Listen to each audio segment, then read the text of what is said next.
الحمد لله نحمده ونستعينه ونستغفره ونؤمن به ونتوكل عليه ونعوذ بالله من شرور أنفسنا ومن سيئات أعمالنا من يهده الله فلا مضل له ومن يضلله فلا هادي له ونشهد أن لا إله إلا الله وحده لا شريك له ونشهد أن سيدنا ومولانا محمدا عبده ورسوله وصلى الله تعالى على خير خلقه ونور عرشه محمد وآله وصحبه وبارك وسلم تسليما كثيرا كثيرا أما بعد فأعوذ بالله من الشيطان الرجيم بسم الله الرحمن الرحيم إنما يخشى الله من عباده العلماء صدق الله العظيم وقال النبي صلى الله تعالى عليه وسلم العلماء ورثة الأنبياء وإن الأنبياء لم يورثوا دينارا ولا درهما إنما ورثوا العلم فمن أخذه أخذ بحج وافر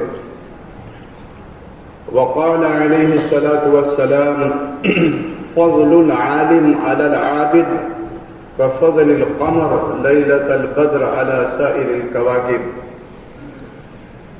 وقال رسول الله صلى الله عليه وسلم إن مثل العلماء في الأرض كمثل النجوم في السماء وقال النبي صلى الله تعالى عليه وسلم خيركم من تعلم القرآن وعلمه أو كما قال رسول الله صلى الله عليه وسلم قابل صدر احترام حضرات علماء کرام اور طلباء عزیز، اس وقت آپ بڑوں اور بزرگوں کی خدمت میں مجھے چند وہ باتیں عرض کرنی ہیں جو میں نے مادر علمی دارالعلوم دیوبند کے اندر زمانہ طالب علمی میں نے اساتذہ سے جو باتیں پڑھی ہیں، سنی ہیں، یا دور حاضر میں اپنے مشائخ اور اکابرین سے ہم سنتے رہتے ہیں۔ چونکہ الامر فوق الادب کے تحت ہمارے بڑوں کی طرف سے یہ حکم ہوا کہ تھوڑا سا مذاکرہ ہو، اس لیے بڑی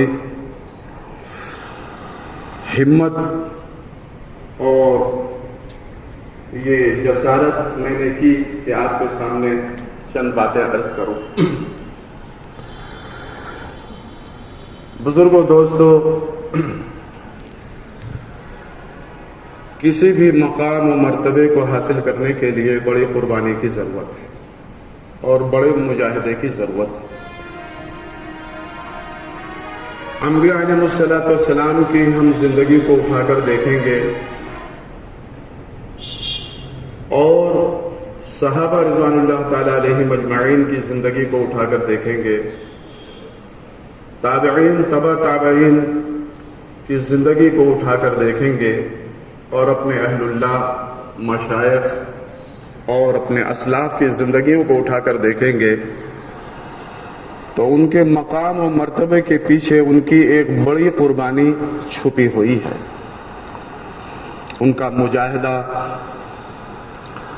اور خاص طور سے طلبہ عزیز کے سامنے یہ بات عرض کر رہا ہوں کہ آج کے زمانے میں تو بڑی سہولتیں ہیں اور بڑی آسانیاں اللہ نے پیدا فرما دی ہیں علم کے حاصل کرنے میں، لیکن اگر ہم اپنے اسلاف کی قربانیوں کو دیکھیں تو پھر یہ اندازہ ہوتا ہے کہ کس طرح علم کو سیکھا اور تحصیل علم میں کس طرح جانفشانی کی۔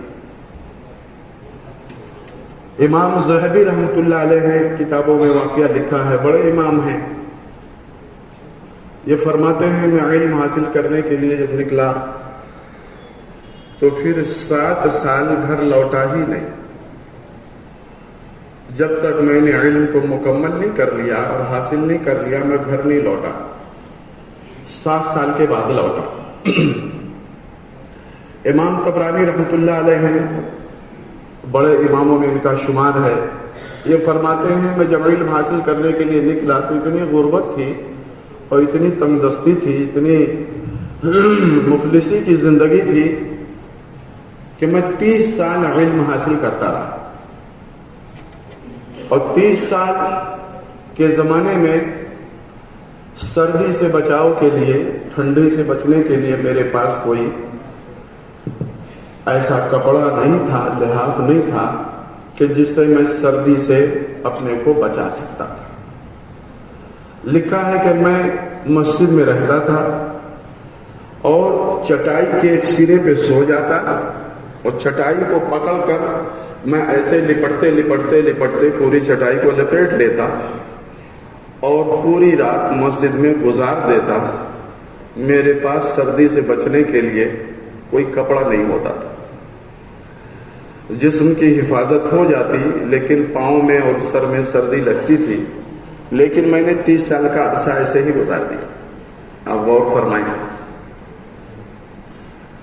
تو آج کے زمانے میں اللہ تعالیٰ نے تو بڑی سہولتیں مہیا فرما دی۔ امام احمد بن حنبل رحمۃ اللہ علیہ کے بارے میں لکھا ہے بزرگوں نے کہ خود یہ فرماتے ہیں، چاروں اماموں میں سے بڑے امام ہیں امام احمد بن حنبل رحمۃ اللہ علیہ، خود فرماتے ہیں غریبی اتنی تھی اور وسائل کچھ تھے نہیں، تو میں جب علم حاصل کرنے کے لیے نکلا تو میں نے سوچا میں کھاؤں گا کیا، میرے پاس پیسہ بھی نہیں ہے اور نہ میری اتنی وسعت ہے۔ تو یوں فرماتے ہیں کہ میں نے معلوم کیا کہ یہ سامان وغیرہ اونٹوں پہ جو قافلے آتے تھے یہ کہاں اتارے جاتے ہیں اور اونٹوں پہ سامان کہاں جو ہے لادے جاتے ہیں۔ تو جیسے بس اڈے ہوتے ہیں، ٹیکسی کا اڈا ہوتا ہے، ویسے اونٹوں کا اڈا مجھے پتا چلا کہ ایک مخصوص جگہ ہے، وہاں قافلے آتے ہیں اور لدے ہوئے سامان اونٹوں سے اتارے جاتے ہیں اور سامان لادے بھی جاتے ہیں، تو ایک اونٹوں کا اڈا ہے۔ امام احمد بن حنبل رحمۃ اللہ فرماتے ہیں کہ میں وہاں گیا اور روزانہ جاتا تھا، تو میں ان لوگوں سے کہتا کہ بھائی مجھے بھی کوئی کام بتا دو اور میں سامان اونٹوں پہ رکھ دیا کروں گا اور اونٹوں سے سامان نیچے اتار دیا کروں گا اور مجھے کچھ مزدوری مل جائے گی۔ تو جو چند پیسے مزدوری کے ملتے، امام احمد بن حنبل رحمۃ اللہ فرماتے میں اس سے اپنے کھانے کا انتظام کر لیتا اور علم حاصل کرتا۔ آپ سوچیں کتنی بڑی قربانی ہے اور کتنا بڑا مجاہدہ ہے، ہم اور آپ شاید تصور بھی نہیں کر سکتے۔ امام ابن قیم رحمۃ اللہ علیہ کے بارے میں حاکم وقت نے ان کو قید میں کر دیا، تو 3 دن کے بعد ایک نوجوان آیا، ایک طالب علم آیا، حاکم وقت کے پاس پہنچا اور روتا ہوا، فریاد کرتا ہوا۔ حاکم وقت نے کہا کیوں رو رہے ہو؟ کہ اس لیے رو رہا ہوں کہ میری ایک درخواست ہے، مجھے بھی آپ قید کر دو، مجھے جیل میں ڈال دو۔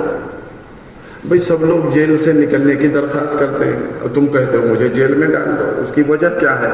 اور تم بہت رو رہے ہو، معصوم لگتے ہو۔ تو وہ نوجوان طالب علم کہنے لگا کہ اصل میں امام ابن قیم رحمۃ اللہ علیہ میرے استاد ہیں، آپ نے کسی وجہ سے ان کو قید میں ڈال رکھا ہے، تو 3 دن سے میرا سبق ناغہ ہو رہا ہے، تو کم سے کم میں جیل میں رہوں گا تو استاد کے ساتھ رہوں گا تو سبق تو پڑھ لوں گا۔ اللہ اکبر۔ آدمی کی اندر کی طلب اسے آگے بڑھاتی ہے، آدمی کا شوق اسے آگے بڑھاتا ہے، اندر کی فکر وہ آدمی کو آگے بڑھاتی ہے۔ بے فکری موت ہے اور غفلت جو ہے یہ بھی جو ہے پیچھے ہونے کا ذریعہ ہے۔ وہ اس زمانے میں جو علم حاصل کرتے تھے، جو بڑے بڑے مقام پہ پہنچے، وہ بڑی قربانیوں کے بعد پہنچے، بہت قربانیوں کے بعد پہنچے۔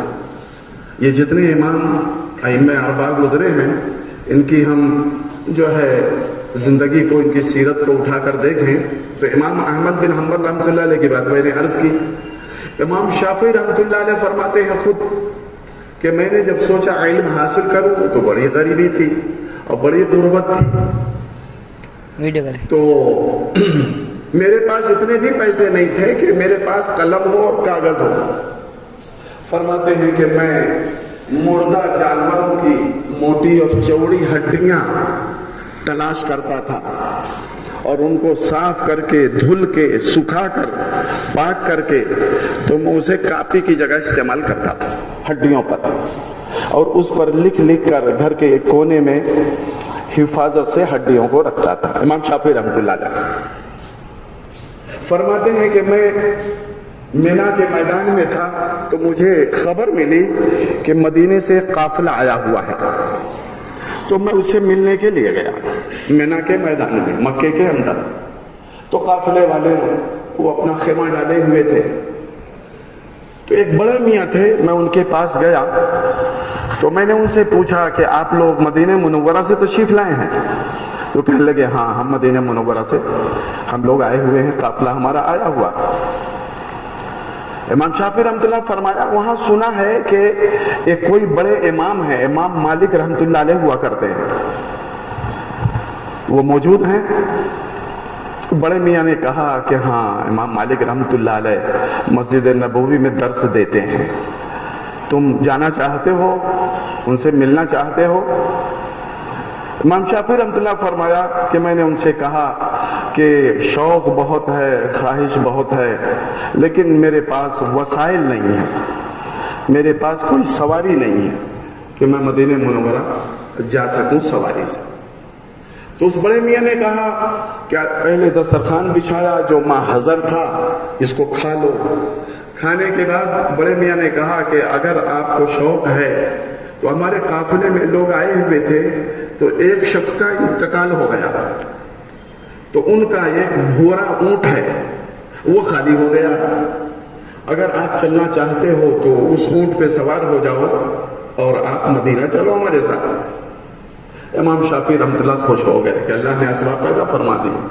اس اونٹ پہ بیٹھے، لکھا ہے کہ یہ 16 دن کا سفر تھا۔ کتنے دن کا سفر تھا؟ 16 دن کا سفر تھا۔ امام شافعی رحمۃ اللہ فرماتے ہیں دوران سفر میں نے 16 مرتبہ قرآن شریف ختم کیے۔ کتنی دفعہ ختم کیے؟ 16 مرتبہ قرآن شریف۔ اصل میں اندر کا شوق جو ہے وہ آگے بڑھاتا ہے، طلب جو ہے، طلب اور شوق اور انابت۔ ہم علم کے حاصل کرنے میں کتنے مخلص ہیں، ہم علم کے طلب کرنے میں کتنے باادب ہیں، ہم علم کے حاصل کرنے میں جو ہے کتنی ہماری سچی طلب ہے۔ اللہ رب العزت سچی طلب کو دیکھتے ہیں، اس کے بقدر اللہ تعالیٰ علم بھی عطا فرماتے ہیں، اسی کے بقدر علم عطا فرماتے ہیں۔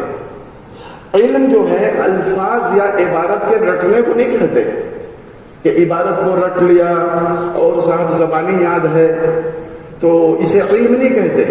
ہمارے مشائخ بڑے جو لکھتے ہیں، اللہ کے نبی صلی اللہ علیہ وسلم نے ارشاد فرمایا العلم علمان، علم کی 2 قسمیں ہیں، علم فی القلب فضا کا علم نافع، جو اندر دل میں یقین کے درجے میں ہے یہ تو علم نافع ہے، وعلم علی اللسان فضا کا حجت اللہ علی ابن آدم، اور کما قال النبی صلی اللہ علیہ وسلم، اور اگر وہ علم صرف زبان پہ رٹی ہوئی بات ہے، عبارت، تو وہ علم نہیں۔ علم تو یہ ہے کہ نقوش سے نفوس میں اتر جائے، نقوش سے نفوس میں اتر جائے، وہ علم نافع ہے۔ اور اس کے لیے تقوی شرط ہے۔ تقوی کیا ہے اس کے لیے؟ تقوی شرط۔ ایک صحابی آئے، انہوں نے عرض کیا یا رسول اللہ صلی اللہ علیہ وسلم میں بڑا عالم بننا چاہتا ہوں، علامہ بننا چاہتا ہوں۔ تو اللہ کے نبی صلی اللہ علیہ وسلم نے ارشاد فرمایا اتق اللہ تکن اعلم الناس، اللہ سے تقوی پیدا کرو، سب سے بڑے عالم بن جاؤ۔ ایک صاحب آئے، انہوں نے عرض کیا یا رسول اللہ صلی اللہ علیہ وسلم میں سب سے بڑا عبادت گزار بننا چاہتا ہوں۔ اللہ کے نبی صلی اللہ علیہ وسلم نے ارشاد فرمایا اتق المحارم تکن اعبد الناس، حرام چیزوں سے بچو، سب سے بڑے عبادت گزار بن جاؤ گے۔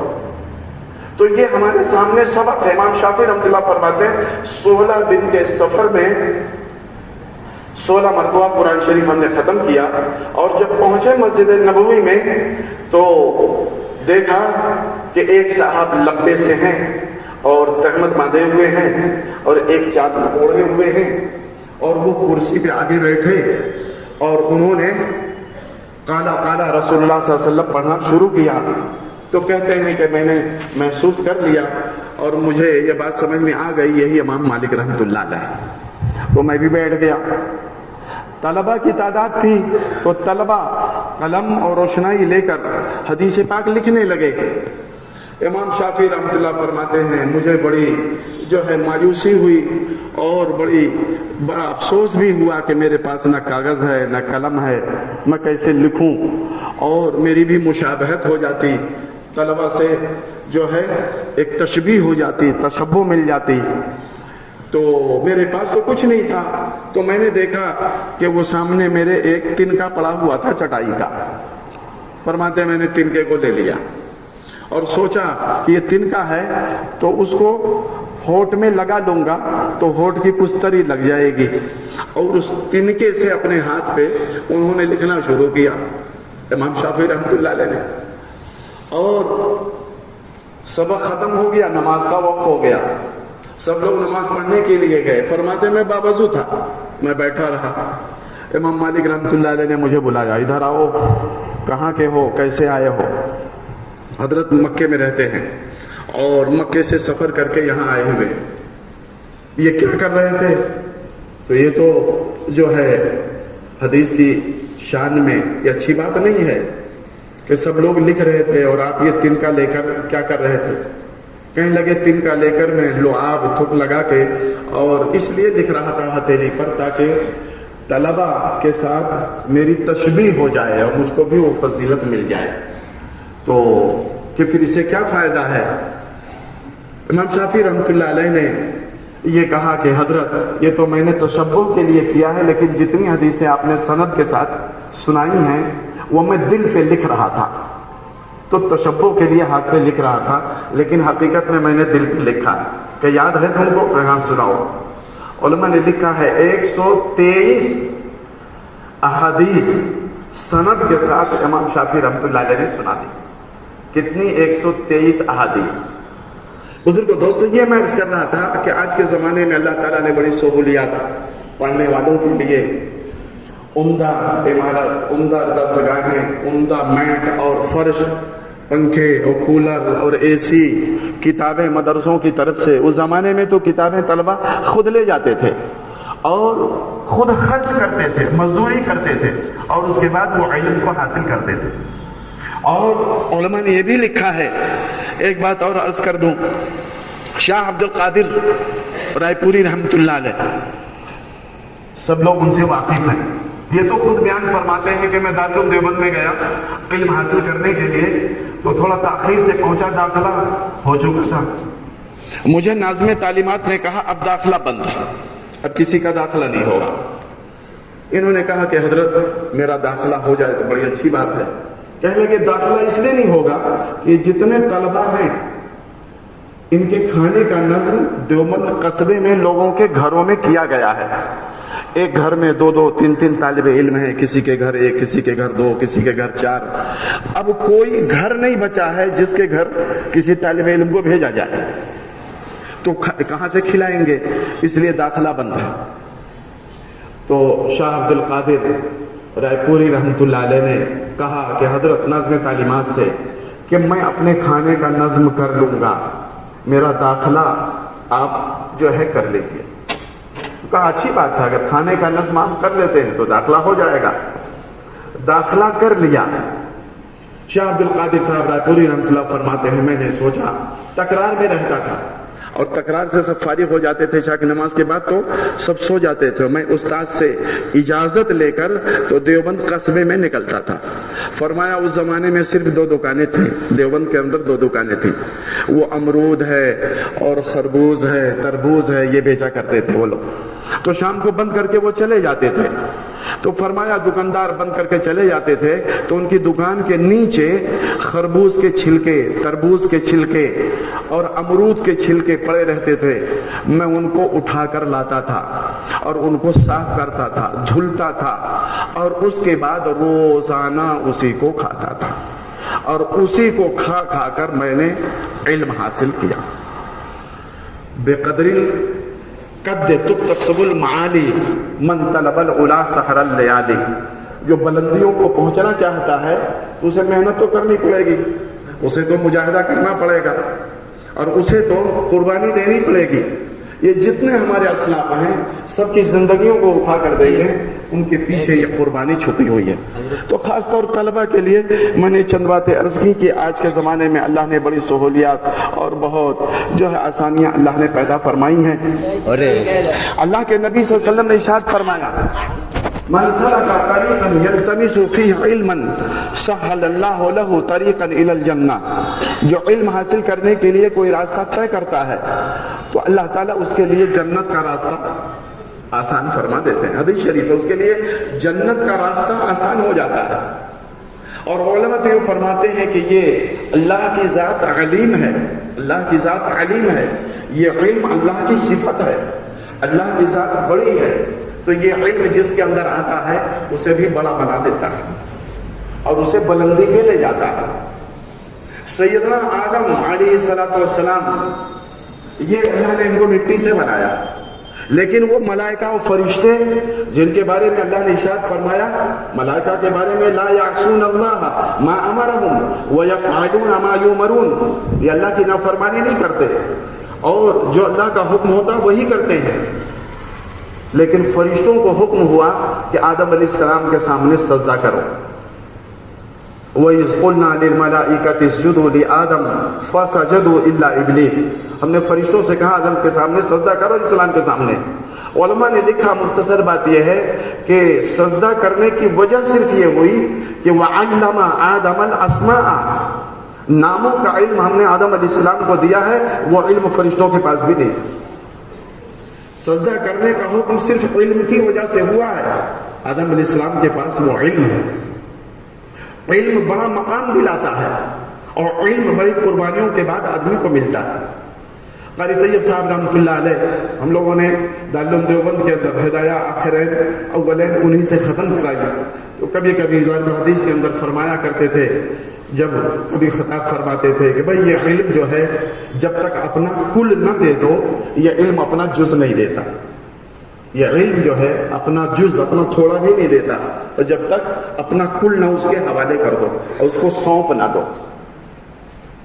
حضرت موسیٰ علیہ السلام اپنے زمانے میں بیان فرما رہے تھے، خطاب فرما رہے تھے، اور اس کے بعد ایک آدمی مجمع میں کھڑا ہوا اور اس نے کھڑے ہو کر کہا کہ سب سے بڑا عالم کون ہے؟ موسیٰ علیہ السلام نے یہ فرمایا اس آدمی سے کہ سب سے بڑا عالم میں ہوں. تفسیروں میں لکھا ہے کہ اللہ رب العزت کو یہ بات پسند نہیں آئی. فرمایا موسیٰ ایسا کرو، مچھلی لے لو، اس کو بھون کر تل کر اپنے پاس رکھ لو، سفر شروع کرو. جہاں یہ مچھلی پانی میں کود جائے وہاں ایک صاحب ملیں گے، ان کو میں نے اپنی جانب سے علم عطا فرمایا ہے، علم لدنی، جو آپ کے پاس بھی علم نہیں ہے. آپ سفر شروع کرو. موسیٰ علیہ السلام نے سفر شروع کیا. فرمایا علم کی وجہ سے نبی کو بھی حکم ہوا کہ جاؤ ان کے ساتھ سفر کرو. علماء نے لکھا یہ علم ایسی دولت ہے. اور جب سفر شروع کیا اور جب ملاقات ہو گئی، سورہ کہف سے لے کر 16ویں پارے کے اندر پورا اللہ نے اس کو بیان فرمایا ہے. تو خضر علیہ السلام نے فرمایا قال الم اقل لك انك لن تستطيع معي صبرا، میرے ساتھ صبر نہیں کر سکتے ہیں. اور کیسے آپ صبر کریں گے جس کی آپ کو خبر ہی نہ ہو؟ جو علم میرے پاس ہے تو آپ میرے ساتھ برداشت نہیں کر سکتے، سفر نہیں کر سکتے. تو موسیٰ علیہ السلام نے فرمایا کہ ستجدنی انشاء اللہ صابرا ولا عاصی لک امرا، میں صبر کروں گا، نافرمانی نہیں کروں گا. چلے تو پہلی چیز جو ہم اور آپ پڑھتے ہیں اپنے اساتذہ سے، اس میں کیا ہوا؟ کشتی پہ بیٹھے سوراخ کر دیا. تو موسیٰ علیہ السلام یہ خضر علیہ السلام نے کیا. موسیٰ علیہ السلام ناراض ہو گئے، انہوں فوراً اعتراض کیا، یہ کیا کیا آپ نے کہ آپ نے اس کو توڑ دیا تاکہ لوگ ڈوب جائیں؟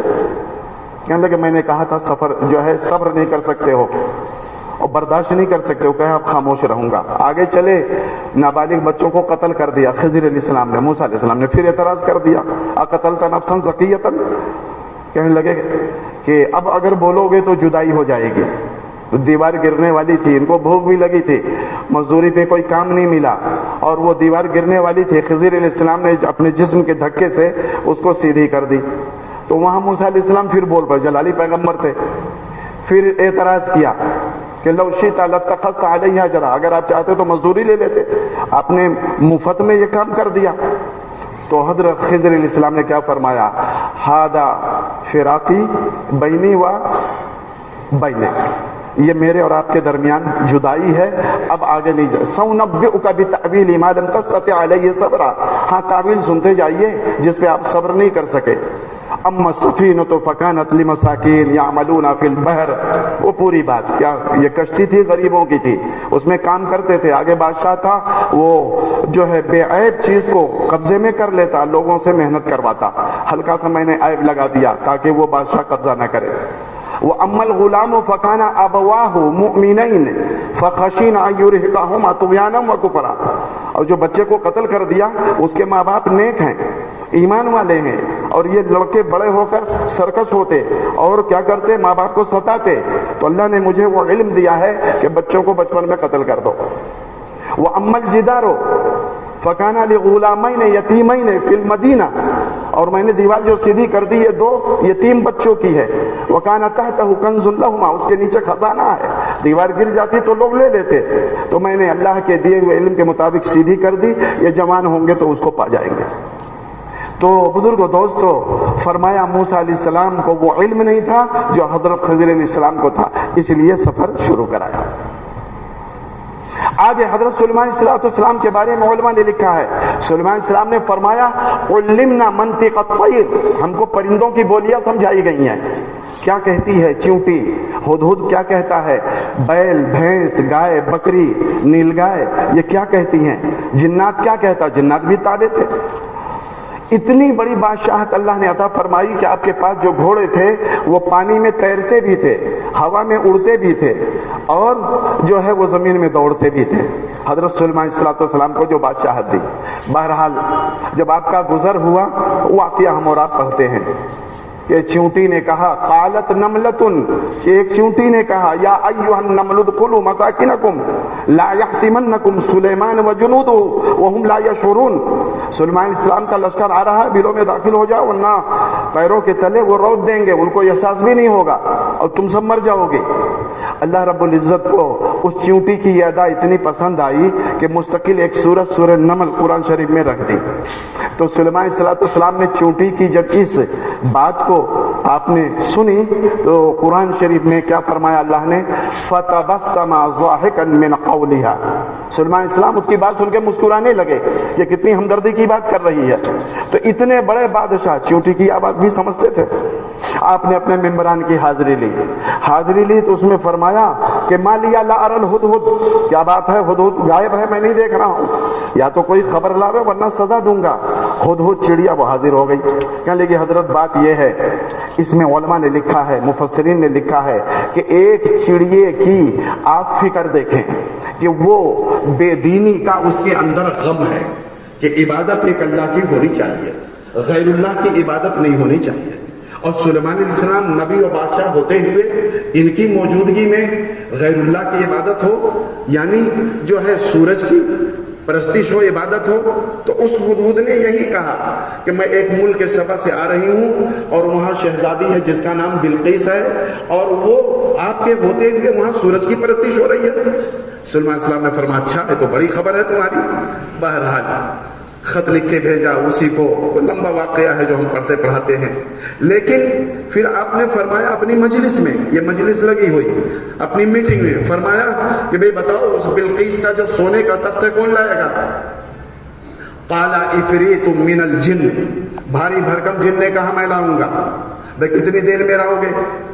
انا آتی کا بھی قبل ان تقوموا من مقامک، آپ کی مجلس برخاست ہو، اپنی جگہ سے اٹھے، میں لا کے حاضر کر دوں گا۔ سلیمان علیہ السلام نے فرمایا نہیں دیر ہو جائے گی، اور جلدی کون لائے گا؟ حضرت مولانا عبید اللہ صاحب رحمۃ اللہ مرکز میں رہتے تھے، میں نے خود ان سے یہ بات سنی تو علم کی فضیلت پہ اس کو بیان فرماتے تھے۔ کہتے تھے کہ جن نے کہا مجلس برخاست ہوگی لا کے حاضر کر دوں گا، لیکن ایک عالم بیٹھے ہوئے تھے، عالم دین، کتابی عالم، اس وقت کی جو کتاب تھی اس کے وہ عالم تھے، وہ بیٹھے ہوئے تھے، تو انہوں نے کہا قال الذی عنده علم من الکتاب، قال الذی عنده علم من الکتاب، عالم دین نے کہا انا آتی کا بھی، میں اسے لا کے حاضر کر دوں گا۔ سلیمان علیہ السلام نے فرمایا کتنی دیر میں آپ لاؤ گے؟ فرمایا قبل ان یرتد الیک طرفک، اس سے پہلے کہ آپ کی پلک جھپکے لا کے حاضر کر دوں گا۔ ادھر پلک جھپکی، ادھر سونے کا تخت لا کے حاضر کر دیا۔ فرمایا علم میں بڑی طاقت ہے جب یہ علم عمل کے ساتھ ہو، جب یہ علم یقین کے ساتھ ہو، جب یہ علم تعلق مع اللہ کے ساتھ ہو، جب یہ علم تقوی کے ساتھ ہو، اور جب یہ علم معرفت ربانی کے ساتھ ہو، تو پھر جو بندہ فوراً دعا کرے گا اللہ تعالیٰ اسے قبول فرما لیتے ہیں۔ تو سامنے جب لا کے حاضر کر دیا تو سلیمان علیہ السلام نے یہ نہیں فرمایا، اپنے بڑے کارنامے کو جتایا اور اپنی بادشاہت کو جتایا اور اپنی حکومت کی بڑائی کی کہ سلیمان اتنے بڑے بادشاہ اور جناتوں پہ حکومت ہے، اور یہ دیکھو سیکنڈوں میں بلقیس کا تخت حاضر ہو گیا۔ فرمایا اپنی طرف منسوب نہیں کیا، جو تفسیروں میں ہم اپنے استادوں سے پڑھتے ہیں اور سنتے ہیں۔ حضرت سلیمان علیہ السلام نے فرمایا ھذا من فضل ربی، یہ میرے رب کا فضل ہے۔ سلیمان کا کوئی کارنامہ اس میں نہیں ہے علیہ السلام، صرف اور صرف میرے رب کا فضل ہے، اور یہ فضل میں آدمی آزمایا جاتا ہے۔ لیبلونی اشکر ام اکفر، اللہ امتحان لینا چاہتے ہیں میں شکر گزار بنتا ہوں کہ ناشکرا ہوتا ہوں۔ اس لیے ہمارے بڑے بزرگ فرمایا کرتے ہیں کہ اللہ تعالیٰ چاہے دعوت و تبلیغ میں ہم سے بڑا کام لیں، اور درس و تدریس میں ہم سے بڑا کام لیں، اور اس تصنیف و تعلیف میں ہم سے بڑا کام لیں، اور بڑے سے بڑے کام کرنے کے بعد بھی بزرگ و دوستو ہماری زبان پہ یہ بات نہ ہو کہ میرے کرنے سے ہوا اور میری محنت سے ہوا، اور دیکھو جب سے میں نے کیا میں نے کہاں تک پہنچا دیا۔ فرمایا یہ بات زبان پہ نہیں آنی چاہیے، سب کچھ کرنے کے بعد یہی بات زبان پہ آنی چاہیے ھذا من فضل ربی، یہ میرے رب کے فضل سے ہوا، اللہ کے فضل سے ہوا ہے اور اللہ کے کرم سے ہوا ہے۔ تو بزرگوں دوستوں میں عرض کر رہا تھا یہ علم ہے۔ حضرت یوسف علیہ السلام جب جیل میں ہیں، دو لوگوں نے خواب دیکھا اور تعبیر پوچھی، تو ان سے کچھ تعبیر بتانے سے پہلے حضرت یوسف علیہ السلام نے ان کو دعوت دی، یا صاحبی السجن، اے ہمارے قیدی بھائیوں، ارباب متفرقون ام اللہ الواحد القہار، ایک اللہ بہتر ہے یا چند معبود بہتر ہے؟ تو پہلے دعوت دی، توحید کی دعوت دی۔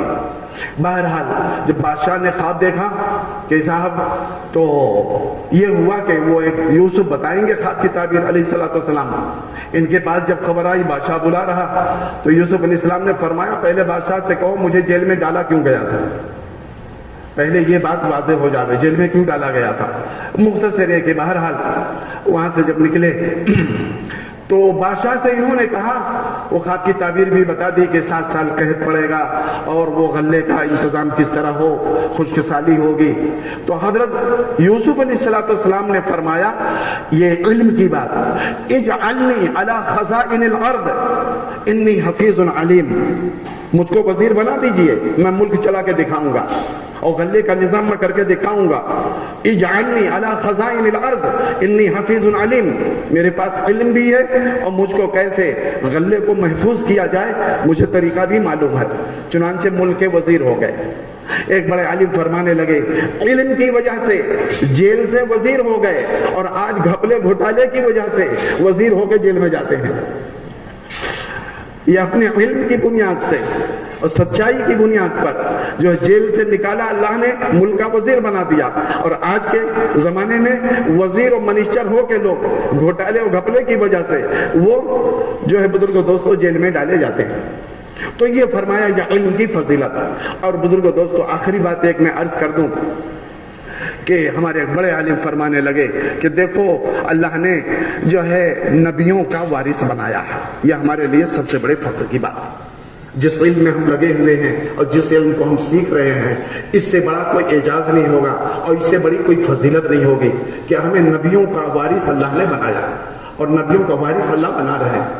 تو ایک بزرگ فرمانے لگے بھئی اللہ کا شکر ہے، اللہ نے نبیوں کی وراثت عطا فرمائی، قارون کا وارث نہیں بنایا، حامان کا وارث نہیں بنایا، شداد کا وارث نہیں بنایا، ابی بن خلف کا وارث نہیں بنایا، نبیوں کی وراثت اللہ نے ہمیں عطا فرمائی ہے۔ یہ ہمارے لیے اعجاز کی اور فخر کی بات ہے۔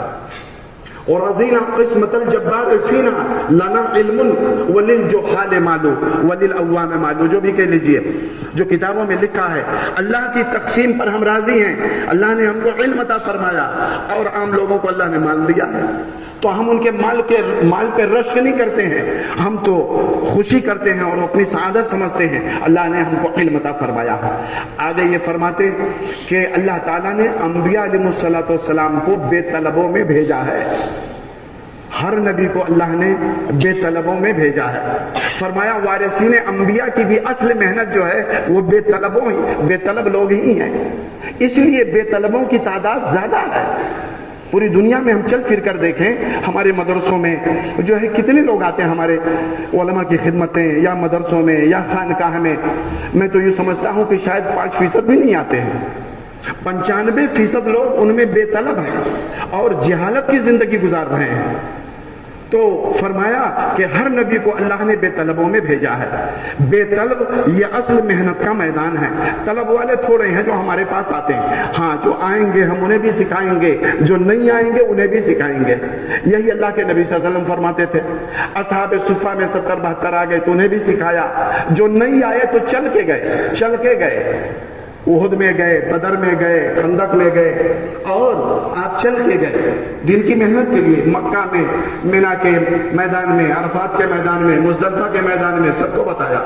ایوب فرمایا انما بعثت معلما، اللہ نے مجھ کو معلم بنا کے بھیجا ہے۔ ایک بڑے بزرگ تھے دارالعلوم دیوبند کے استاد سے میں نے یہ بات سنی، وہ فرمانے لگے بھائی معلم و مدرس میں کیا فرق ہے؟ وہ اپنے انداز میں بتانے لگے، کہنے لگے جو کتاب سے دین سمجھائے اس کو مدرس کہتے ہیں، جو اپنا عمل کر کے دین سمجھائے اس کو معلم کہتے ہیں۔ معلم و مدرس میں یہ فرق ہے۔ فرمایا اللہ نے مجھ کو معلم بنا کے بھیجا ہے۔ اللہ کے نبی صلی اللہ علیہ وسلم کے زمانے میں تو کوئی کتاب بھی نہیں تھی، بلا کتاب بلا نصاب تعلیم ہوتی تھی۔ اصحاب صفہ پڑھنے، درسگاہ مسجد نبوی تھی اور قیام گاہ صفہ چبوترا تھا، اور بلا کتاب و بلا نصاب جو وہی نازل ہو رہی صحابہ سے بتایا جا رہا، صحابہ اپنے گھروں میں جا کے بتا رہے ہیں، یہی دین سیکھنے کا طریقہ تھا۔ ہر نبی نے بے طلبوں میں محنت کی۔ اور دوسری بات یہ ہے بزرگوں، دوستوں اور خاص طور سے طلبہ عزیز، آپ ذہن میں رکھیں کہ کسی بھی نبی کا روز اول سے اکرام نہیں ہوا ہے، کسی بھی نبی کا روز اول سے استقبال نہیں ہوا ہے۔ ہر نبی کو مارا گیا، ستایا گیا اور ان کو دیوانہ، ساحر، مجنون بتایا گیا۔ اللہ رب العزت نے ارشاد فرمایا کہ وَاصْبِرْ عَلَىٰ مَا يَقُولُونَ وَاهْجُرْهُمْ هَجْرًا جَمِيلًا، اے پیارے نبی صلی اللہ علیہ وسلم صبر کیجئے اور درگزر کیجئے ان جاہلوں سے، آپ کو کام کرنا ہے۔ فَلَا يَحْزُنْكَ قَوْلُهُمْ إِنَّا نَعْلَمُ مَا يُسِرُّونَ وَمَا يُعْلِنُونَ، ان کی باتیں آپ کو غمزدہ نہ کریں، صدمے میں نہ ڈالیں، یہ جو کہتے ہیں یا چھپا لیتے ہیں ہم اس کو خوب جانتے ہیں، اور اللہ کے نبی صلی اللہ علیہ وسلم نے کر کے دکھایا۔ بتاؤ بھائی کیا نہیں کیا؟ ایک بزرگ فرمانے لگے کہ انبیاء کا جیسے انتخاب ہوتا ہے علیہ السلام کا، ویسے علماء کا انتخاب ہوتا ہے۔ یہ علم نبوت کے تحصیل کے لیے بھی انتخاب ہوتا ہے، اور یہ بھی فرمایا جس کا انتخاب ہوتا ہے اسی کا امتحان بھی ہوتا ہے۔ جو بکری اللہ کے نام پہ ذبح کی جاتی ہے اسی کی بوٹیاں بنتی ہیں اور اسی کے ٹکڑے بنائے جاتے ہیں۔ جس کا انتخاب ہوگا اسی کا امتحان بھی ہوگا۔ اور فرمایا سب سے زیادہ دعوت کے میدان میں، تعلیم کے میدان میں اور تزکیے کے میدان میں امام الانبیاء سید الرسل حضرت محمد صلی اللہ علیہ وسلم کو ستایا گیا۔ آپ نے فرمایا جتنا مجھے ڈرایا گیا اتنا کسی کو نہیں ڈرایا گیا، اور جتنا مجھے ستایا گیا اتنا کسی کو نہیں ستایا گیا۔ ہم سیاہ ستہ کی کتابوں کو اٹھا کر دیکھ لیں، ترمذی شریف ہے، مسلم شریف ہے، بخاری شریف ہے، واقعات موجود ہیں۔ کیا سر بھی زخمی ہوا، چہرہ بھی زخمی ہوا، کھود کی کڑی چبھی، احد کے میدان میں دندان مبارک بھی شہید ہوئے، گردن پہ پھندا لگا کے عقبہ ابن معیط نے حرم میں کھینچا، آپ کی گویا آنکھیں باہر آ جائیں گی۔ سجدے میں گئے تو اونٹ کی اوجھڑی رکھ دی گئی، اور خندق میں گئے تو وہاں خندق کھودی جا رہی سلمان فارسی رضی اللہ تعالیٰ عنہ کی رائے پر، تو پیٹ میں پتھر باندھنا پڑا، صحابہ بے ہوش ہو کے گرنے لگے، اپنا دکھایا کہ پیٹ میں پتھر بندھ گئے، تو آپ نے فرمایا کہ میرے ساتھیوں تمہارے پیٹ پہ ایک پتھر ہے تو تمہارے نبی کے پیٹ پہ 2 پتھر۔ ایک بڑے بزرگ فرمانے لگے اس سے پتہ چلتا ہے کہ جب ذمہ دار ڈبل قربانی پہ ہوں گے تو عوام سنگل پہ آئے گی۔ اللہ کے نبی صلی اللہ علیہ وسلم کے پیٹ پہ 2 پتھر بدھے، تو سر زخمی ہوا، چہرے انور زخمی ہوا، دندان مبارک شہید ہوئے، گلے میں پھندا بنایا گیا، پیٹ پہ اوچھ کی اوجھڑی رکھی گئی، پیٹ پہ پتھر بدھا، بچ گیا قدم مبارک۔ آپ کا پاؤں تو طائف میں جس طرح زخمی ہوا اور لوگوں نے مارا وہ ہم سب کو معلوم ہے۔ زید بن حارثہ رضی اللہ تعالیٰ عنہ کندھے پہ اٹھا کر عتبہ کے باغ میں لے گئے، وہ جانی دشمن تھا لیکن اس کو بھی رحم آ گیا اور اس نے کہا انگور کا کھوچا لے جاؤ ان کو پیش کرو۔ عداس آیا، عداس، آپ نے فرمایا کیا نام تمہارا؟ میرا نام عداس ہے۔ کس شہر کے ہو؟ شہر نینوا کے ہیں۔ اچھا، اس شہر کے ہو جہاں ہمارے بھائی یونس تھے؟ عداس کہنے لگا آپ ان کو کیسے جانتے ہیں؟ تو کہے میں نبی ہوں، وہ بھی نبی تھے، نبی آپس میں بھائی بھائی ہوا کرتے ہیں۔ روایتوں میں بات آتی ہے عداس نے کلمہ بھی پڑھ لیا، اور عتبہ کو یہ بات بڑی ناگوار گزری کہ میرا غلام بات ان کی مانتا ہے، لیکن میں یہ عرض کر رہا تھا کہ ایک چیز، کسی بھی نبی کا روز اول سے اکرام بھی نہیں ہوا، اور دوسری بات ہم عالم ہیں، ہم علماء ہیں۔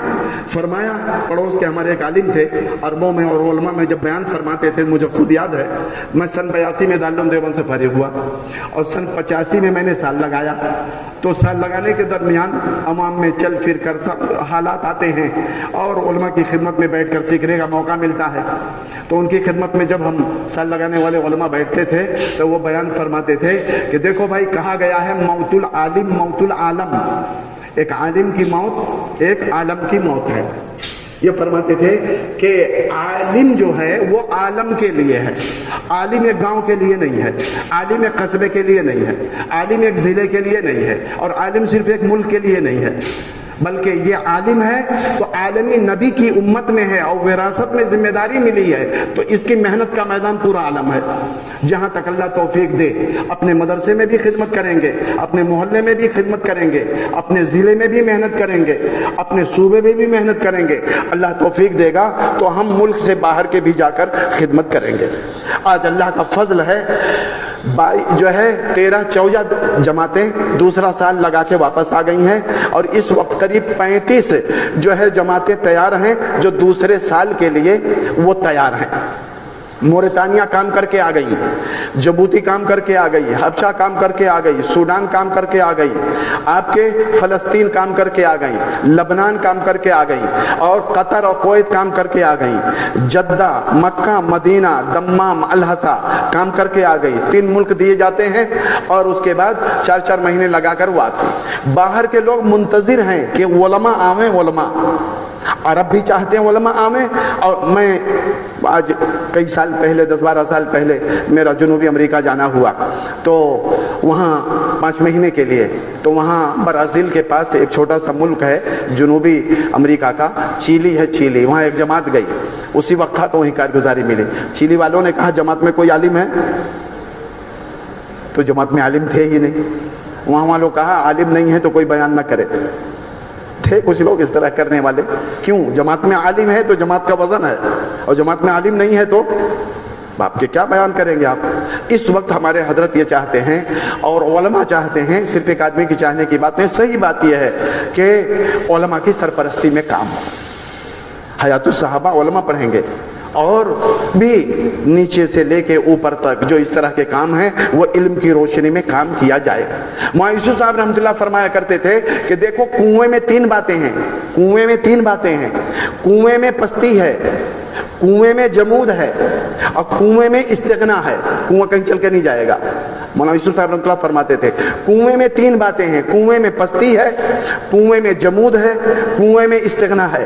فرماتے تھے لیکن بادل میں بھی 3 باتیں ہیں، بادل میں رفعت ہے، بادل میں حرکت ہے، اور بادل میں استغنا نہیں ہے، وہ چل کے اور دوڑ کے جا کے پہاڑوں پہ بھی برستا ہے اور زمینوں پہ بھی برستا ہے۔ 3 باتیں اس میں، 3 باتیں اس میں۔ فرمایا علماء کنواں نہیں ہیں، علماء بادل ہیں۔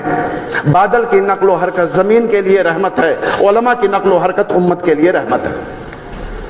الحمدللہ ہمارے علماء کرام جو ہے نقل و حرکت میں بھی ہیں، محنت بھی فرما رہے ہیں، اور مدارس سے یہی چاہا جا رہا ہے، مدارس سے یہی چاہا جا رہا ہے۔ جو انبیاء علیہ السلام کی محنت تھی وہی محنت مدارس کی ہے، وہی محنت ہمارے خانقاہوں کی ہے، وہی محنت پیارے نبی صلی اللہ علیہ وسلم کی پاکیزہ تعلیمات کی ہے۔ یہ تو حوادث کی وجہ سے تھوڑا یوں کہتے دعوت کا کام الگ ہو گیا، تعلیم و تدریس الگ ہے اور خانقاہ الگ ہے۔ فرمایا ہر نبی کی زندگی میں یہ بات پائی جاتی تھی، هو الذی بعث فی الامیین رسولا منہم یتلو علیہم آیاتہ ویزکیہم ویعلمہم الکتاب والحکمہ وان کانوا من قبل لفی ضلال مبین۔ دعوت بھی، تعلیم بھی، تزکیہ بھی، تینوں کام نبی کرتے تھے۔ آج دینی جتنے شعبے ہیں یہ ایک دوسرے کے معاون ہیں، مخالف نہیں ہیں۔ اگر کوئی اس طرح کی بات کرتا ہے تو اس کی نادانی کی بات ہے۔ دینی جتنے شعبے ہیں سب ایک دوسرے کے معاون ہیں، کوئی مخالف نہیں ہے۔ ہمارے ایک بزرگ فرمانے لگے جیسے دارالعلوم دیوبند آپ کا یہ بڑا مدرسہ ہے، بہت سارے دفاتر ہیں دارالعلوم میں ہیں، دفتر اہتمام ایک دفتر ہے، دفتر محاسبی ایک دفتر ہے، دفتر تعلیمات ایک دفتر ہے، دفتر دارالاقامہ ایک دفتر ہے، دفتر برقیات ایک دفتر ہے۔ تو کیا یہ سارے جو دفاتر ہیں ایک دفتر دوسرے کا مخالف ہے؟ ایک دفتر دوسرے کا معاون ہے۔ فرمایا دین کے جتنے شعبے ہیں یہ ایک دوسرے کے معاون ہیں، مددگار ہیں، اور مخالف نہیں۔ اس لیے جو ہے بزرگ اور بھائیوں یہ چند باتیں میں نے عرض کی، اور اللہ تعالیٰ مجھے بھی اس پر عمل اور یقین کی توفیق عطا فرماوے۔ تو درخواست یہ ہے خاص طور سے طلباء سے کہ آپ حضرات پڑھ رہے ہیں، کچھ دورے میں ہوں گے، کچھ فارغ ہونے والے ہوں گے، کچھ جو ہے مشکات میں ہوں گے، یا پھر آئندہ وہ فارغ ہوں گے۔ تو درخواست یہ ہے کہ آپ حضرات یہ نیت کریں کہ جب ہم فارغ ہو جائیں گے اور تعلیمی زمانہ ہمارا ختم ہو جائے گا تو انشاءاللہ پہلا کام ہمارا یہ ہوگا کہ ہم سال لگائیں گے انشاءاللہ۔ ٹھیک ہے انشاءاللہ 8 سال 9 سال پڑھنے کے ہمارے ہیں تو 1 سال اللہ کے راستے کا بھی ہے۔ اور پھرنے سے فائدہ کیا ہوگا؟ فرمایا جب آدمی چل کے جاتا ہے، نکل کے دعوت دیتا ہے، فرمایا کہ ہماری ذمہ داری ہے۔ پیارے نبی صلی اللہ علیہ وسلم نے پوری امت پہ محنت کی ہے، اور پوری امت کیسے بنتی ہے؟ پہلے دن جب آپ نے دعوت دی ہے تو بالغ مردوں میں صدیق اکبر رضی اللہ عنہ نے ایمان قبول فرمایا، عورتوں میں خدیجہ رضی اللہ عنہ قبول فرمایا، بچوں میں علی رضی اللہ عنہ نے قبول فرمایا، غلاموں میں زید رضی اللہ عنہ نے قبول فرمایا۔ بزرگ فرماتے ہیں کہ یہ چاروں طبقے مل کے امت بنتے ہیں، اور بات صحیح ہے۔ فرمایا کہ ہماری محنت کا میدان یہ چاروں طبقے ہیں۔ صرف ہم نے بچوں پہ محنت کی تو پوری امت پہ محنت نہیں ہوئی، صرف مردوں پہ محنت کی پوری امت پہ محنت نہیں ہوئی، صرف خواتین پہ محنت کی پوری امت پہ محنت نہیں ہوئی، صرف غلاموں مزدوروں پہ محنت کی پوری امت نہیں ہوئی۔ یہ چاروں طبقے مل کر پوری امت بنتے ہیں۔ اس لیے ہمارے نبی عالمی تھے۔ میں عرض کر رہا تھا موت العالم موت العالم، ایک عالم کی موت، عالم کا موت بتایا گیا ہے۔ تو وہ پڑوسی عالم جب بھی بیان فرماتے تو یہ کہتے اذا قام العالم قام العالم، جب ایک عالم کسی کام کے لیے کھڑا ہوگا تو پوری دنیا کھڑی ہو جائے گی۔ اذا قام العالم قام العالم واذا نام العالم نام العالم، اور جب عالم ہی سو جائے گا تو پوری دنیا سو جائے گی۔ وہ یہاں سے بیان کو شروع فرما دیتے اذا قام العالم عالم قام العالم واذا نام العالم نام العالم۔ تو ہماری ذمہ داری جو ہے عالم کی ذمہ داری عالم کی ذمہ داری ہے۔ اس لیے اب آپ حضرات کھڑے ہو کر بتائیں کہ انشاءاللہ مدرسے میں رہتے ہوئے ادب کے ساتھ، تہذیب کے ساتھ، سلیقے کے ساتھ، طلب کے ساتھ، شوق کے ساتھ، تقوی کے ساتھ، اور جو ہے ان جو ہے آداب کی رعایت کرتے ہوئے علم بھی حاصل کرنا ہے، اور علم حاصل کرنا ہے روزی روٹی نہیں مقصد ہے۔ روزی روٹی تو اللہ اپنی قدرت سے اپنے خزانے سے دے گا، اتنا دے گا کہ ہم کھا نہیں پائیں گے، سمجھ رہے ہیں؟ اللہ تعالیٰ کے لیے جب ہم کام کریں گے تو اللہ تعالیٰ ہماری تمام ضروریات کا جو ہے اللہ تکفل فرمائے گا۔ اللہ کا وعدہ ہے من کان للہ کان اللہ لہ، جو اللہ کا ہو جاتا ہے اللہ اس کے ہو جاتے ہیں۔